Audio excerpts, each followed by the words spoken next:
ఏడాది కింద కాంగ్రెస్ అధికారంలోకి వచ్చిన కొత్తలా అందరూ ఈ కాంగ్రెస్ అధికారంలో ఉంటదో ఉండదో రేవంత్ రెడ్డి ముఖ్యమంత్రిగా ఎక్కువ రోజులు ఉండడు, వాళ్ళ పార్టీలు అట్నే పుల్లలు పెడతారు అని చాలా మంది గుసగుస పెట్టిర్రులా.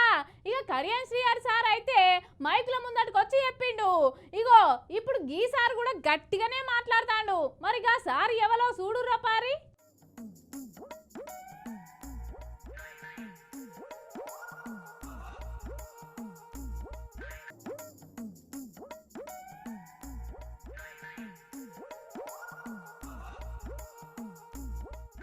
కాంగ్రెస్ పార్టీ అంటేనే కలహాల పార్టీ. చిన్నోళ్ళు అంటే పెద్దోళ్ళు వాడరు, పెద్దోళ్ళు అంటే చిన్నోళ్ళు వాడరు. ఎవ్వరి కాళ్ళే లీడర్లు. అయితే ఈ నడుమ అందరు కలిసిమెలిసి ఉన్నట్టే కనబడుతున్నారు గాని లోపల లోపల మాత్రం వేరుందాటుళ్ళు. ఇది నేనంటలేను, మన మాజీ మంత్రి ఎర్రవెల్లి దయాకర్ రావు సార్ అంటున్నారు. ఇనురు రూపారి 25 మంది ఎమ్మెల్యేలు ఒకటే ముసుగుల గుడ్లాట అయిపోయి రాహుల్ గాంధీ క్యాన్సర్ అయింది. ఎందుకు రాహుల్ గాంధీ వరంగల్కి వచ్చి జనంలో అభిప్రాయం తీసుకుందామని.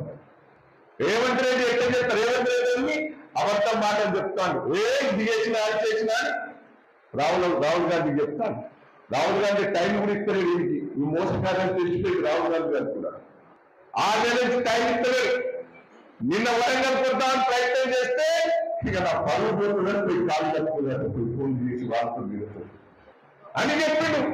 ఈ మాటలన్నీ ఢిల్లీలో చెప్పిండు రాహుల్ గాంధీ. మేము తెలంగాణ మొత్తం చేసినాం, రుణమాఫీ చేసినాం, రైతు బంధు ఇచ్చినాం, 2000 4,000 పెంచాం అన్ని చెప్పిండు. ఆ ఢిల్లీ వాళ్ళు అన్ని తెలుసుకొని ఏం చేయలేదంటే కాంగ్రెస్ ఢిల్లీలో. అగో విన్నారు కదా, రేవంత్ రెడ్డిని దించడానికి 25 మంది కాంగ్రెస్ పార్టీలు ఒకటే ఇర్రాట. వాళ్ళంతా ఒకటై రేవంత్ రెడ్డి గారిని గద్దె దించాలని చూస్తున్నాడంట. ఇగో ఈ నడుమ రాహుల్ గాంధీ తెలంగాణ కొత్తున్నాడు అని చెప్పేసి బాగా ప్రచారం జరిగే కదా. ఇక లాస్ట్కి వచ్చేసరికి అది క్యాన్సల్ అయ్యి, అది ఎందుకు క్యాన్సల్ అయిందో కూడా చెప్పుకొచ్చిండు. బయట కలిసి ఉన్నట్టే కనబడుతున్నది కానీ లోపల అసలు కథ వేరున్నది అనేది సారు మాట. మహారాష్ట్రలో అంటే కాంగ్రెస్ పార్టీ అంతా అబద్ధాల కూరలు తెలిపి. దయచేసి ఇప్పుడు ఏమనుకుంటారు, కేసీఆర్ కోరుకుని తప్పు చేసిన అంట కదా, అంటే అలా లేదు. 100 సీట్లు చేస్తాం మనం. ఇప్పుడు ఎన్నికలు వస్తే 100 సీట్లు చేస్తాం, 100 సీట్లు. ఇప్పుడు ధైర్యం ఉండాలి. ఇప్పటికైతే పార్టీ మారిన 10 మంది ఎమ్మెల్యేలు అయితే దూరమే ఉంటున్నారు. ముఖ్యమంత్రి కాకముందుకే నేను ముఖ్యమంత్రి అని అందరూ ప్రకటించుకున్నా మొత్తం మీద అయితే రేవంత్ రెడ్డి గారిని ముఖ్యమంత్రి చేసిరు. అది సంవత్సరం కూడా దాటిపోయింది. గా నడుమ గిట్లనే కడియం శ్రీహరి సార్ కూడా మాట్లాడిండు, మీ పార్టీ వాళ్ళు మాతో పొత్తులో ఉన్నారు, ఇక రేపో మాపో మీ పార్టీ కూలిపోతుంది ముఖ్యమంత్రి ఉన్నాడని. కానీ తీరా పోయి చూస్తే ఆ సారే అందులోకి పోయి దుంకిండు.